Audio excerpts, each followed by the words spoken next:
Hello everybody, my name is Benjamin Bloom. Welcome back along if you are here for a little bit of distraction, a little bit of debate and a little bit of fun talking in the comments. Then I welcome you along. If you're a negative trolley type person, then please go away now, and thank you for the view already.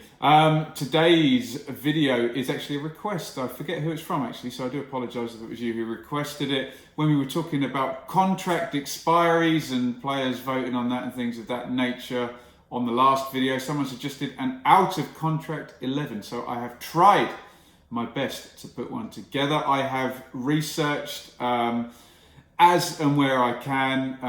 I've used Transfermarkt's contract expiry figures. Obviously, we're expecting a ton of players, 800 across the EFL apparently, to be running out of contracts. Some clubs, like Millwall, are more tight-lipped about deals and very rarely sort of publish any numbers. But I've tried to get this as an accurate list. But if I got one wrong, please don't call me names and insult my hair, as tends to happen on the internet. Just a little bit of fun. Why not try and add in a player that you think is going to have the contract expire and maybe be available at the end of this. Obviously, we're in very uncertain times with contracts. We're in very uncertain times about everything, whether the season extends or is played. If they do cut it, then that does solve this contract issue. But as ever, every single summer you get a whole load of players all coming out of contract. So I tried to put an 11 together. I've gone for a 4-2-3-1 formation, as that tends to be the way these days with the majority of teams. In goal, again, we can't talk with 100% certainty, as these deals could still be done. It's, April the 30th? Still a few months to June the 30th. But as of today, their contracts will be expiring in a few months. I've gone for Ainsley pairs of Borough. Obviously, after Randolph went, he ended up getting in the goalkeeping position. I believe his father was an ex-keeper at Borough.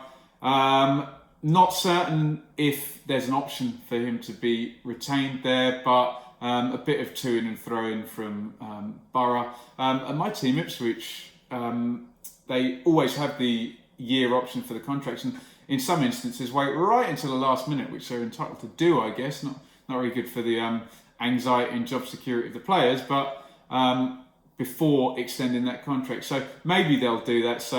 But at the moment we can put pairs in goal for Borough. It looks like Will Huffer will definitely be leaving Leeds there.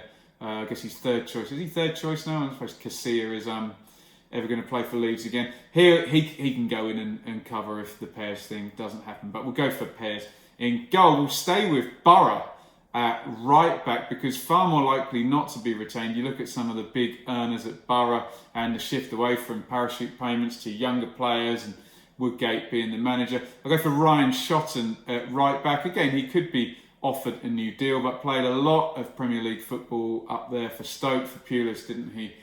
So we'll go for him in at right back, where he has played, I suppose, majority of the last 18 months, 2 seasons. I guess I know he's, could be a centre back, but we'll put him at right back. We've got options as well. Danny Simpson was on a short-term deal at Huddersfield, so he could be available. So could Jazz Richards, under the radar at Cardiff as well. So some options, but we'll go for Shotton at right back. At left back, bit of a jack of all trades. Go for another Leeds player here. We'll go for Gaetano Berardi, bit of a madman, I know. And there was some hint that an offer might be forthcoming, but it's been a long, long way. And you know what Bielsa's like. If he wants a player, then it's made very, very clear. And you think this would have been done ages ago. I suppose a useful guy, as he can play anywhere across the back four, primarily centre back. I'm going to put him at left back. And there is also the option probably of Craig Forsyth at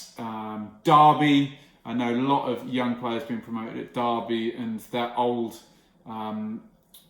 core of players under all of those managers there, McLaren and Pearson and Clement and Rowett, and I probably can't name all of them, gradually being swept out. You think Forsyth might be that one. Unlucky with injuries. I did see him play recently, actually. So still can do it at championship level, but we'll go for Berardi at left back for Forsyth if that doesn't necessarily stack up. Another centre back. Let's go back to Borough. And this one looks more like it's in the players' kind of court. Daniel Ayala, who plays all the time for Borough when he's fit, so you'd think he may want this to run down so he can go and get a deal elsewhere. So I think that one might actually be more plausible than Shotton or Pears at Borough. There's a weird one with Jake Cooper at Millwall, again a bit shrouded in mystery with Millwall's contract expiries, but there is some inclination that Cooper's contract is up. I know he had an extension in 2018. I don't really see him leaving Millwall. I know Glasgow Rangers were linked and he could really do a job with most Championship teams, but you can see him re-signing and Rowett continue to build around him. But hey, could happen. The other one, which seems fairly likely actually, is Mike van der Horn at Swansea. Very good player for Swansea, who the Chief Exec Trevor Birch says is still on Premier League money. I think the quote I read was, if they don't get promoted, he'll be offered a contract on reduced terms and that he's on Premier League money. So with those two things being said, it doesn't look like Swansea will be going up anytime soon. And in that instance, if you're Van der Horn, maybe you're going to look elsewhere. So pretty good centre-half partnership. You have also got in the background Che Dunkley, who's scored quite a lot of goals actually for Wigan, worked his way up through from Oxford, I think. He is looking likely to be out of contract as well. We'll see what he does. I sense, does he fancy he can go and play higher than Wigan, so he may well be available. But let's go for a back four there. Shotton, Berardi, the fullbacks, Ayala and Van der Horn. Pretty decent, I think, at Championship level. That one. In central midfield, well, there's a few to choose from. There's three who I'd like, who I've got to try not be too disingenuous here. I think deals will be done. Corey Smith, surely Bristol City will get something in front of him. As with Samba Sow at Forest, I guess that was only a one-year contract because he only came in the summer.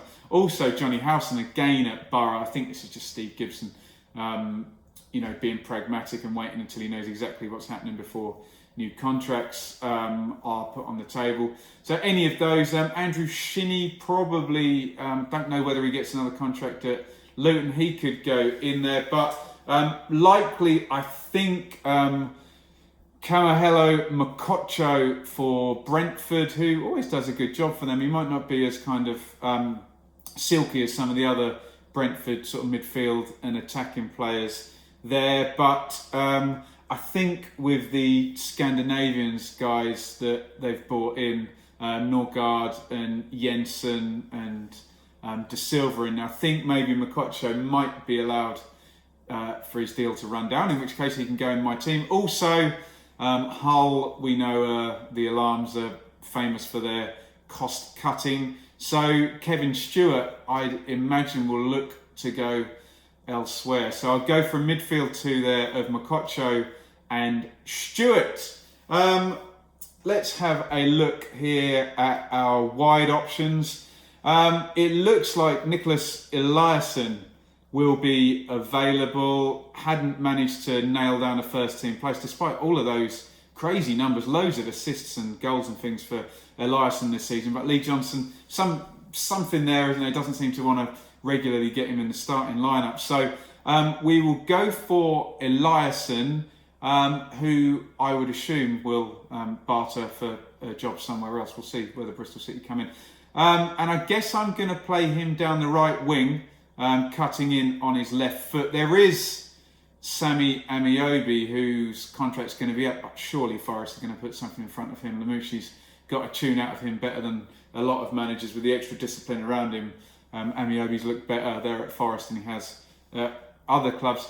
I am assuming West Brom are somehow going to be promoted into the Premier League, whether the season finishes or not, which means Kyle Edwards may well become available. He's out of contract. So let's go for Edwards down the left and Eliasson down the right as the dishwasher goes off down there. There it goes again, the joys of filming in the kitchen.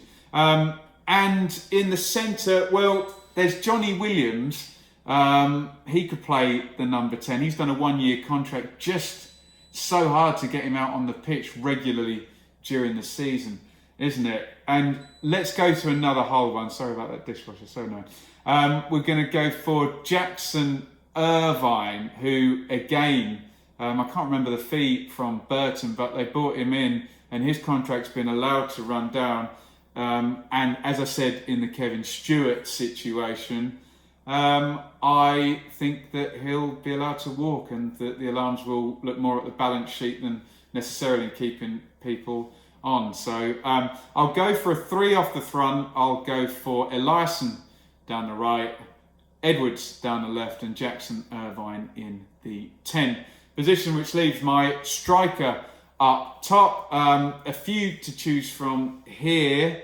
Danny Ward at Cardiff looked like he might force his way into the team earlier in the season under Neil Harris. Chris Martin, he found his way back in an unlikely fashion under Philip Cocu. I sense he might get offered another deal, mightn't he?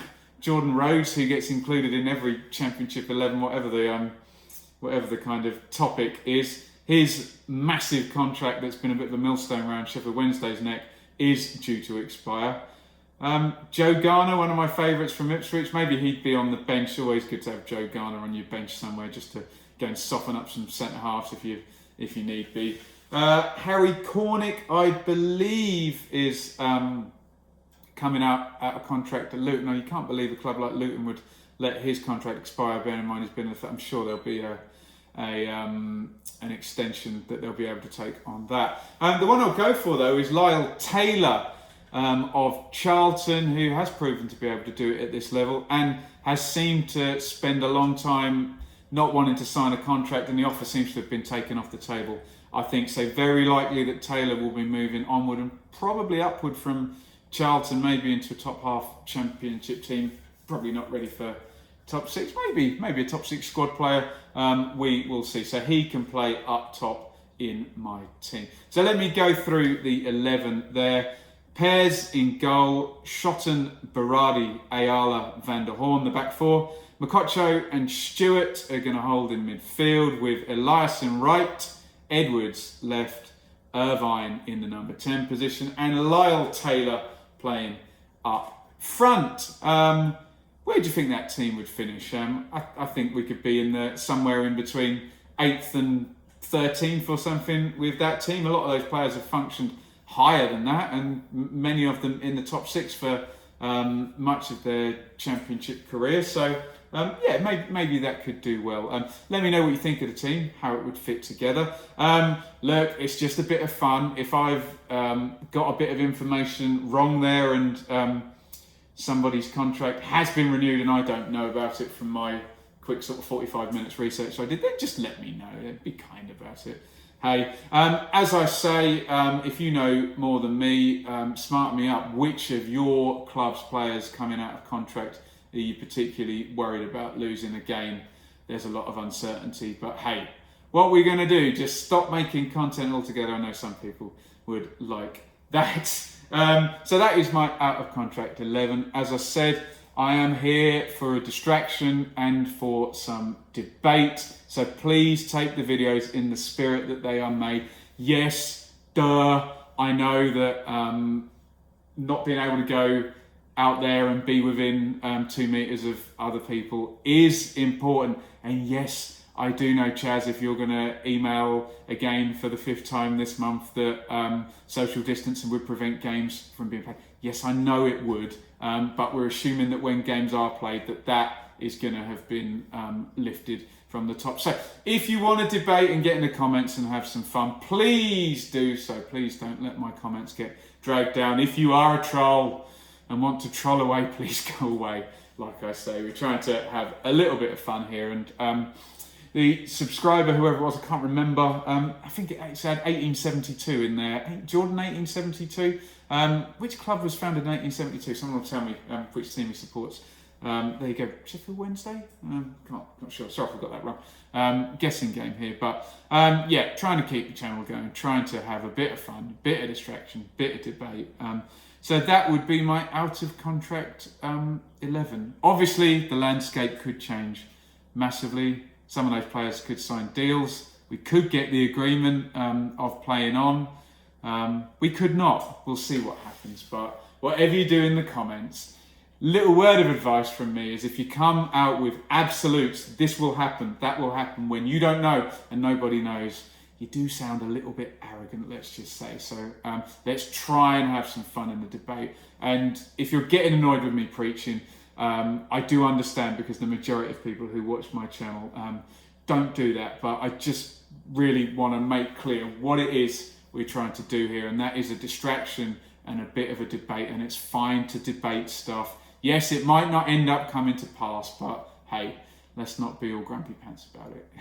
There we go. Thank you all for watching. Follow me on Twitter at Benjamin Bloom. Hit subscribe, ring the bell, get involved in the comments for some kind, fun, positive debate. And I'll see you tomorrow with Kieran Maguire. Get your questions in. I should have tweeted that. In fact, I'll do that now after I've pressed stop. Thanks for watching.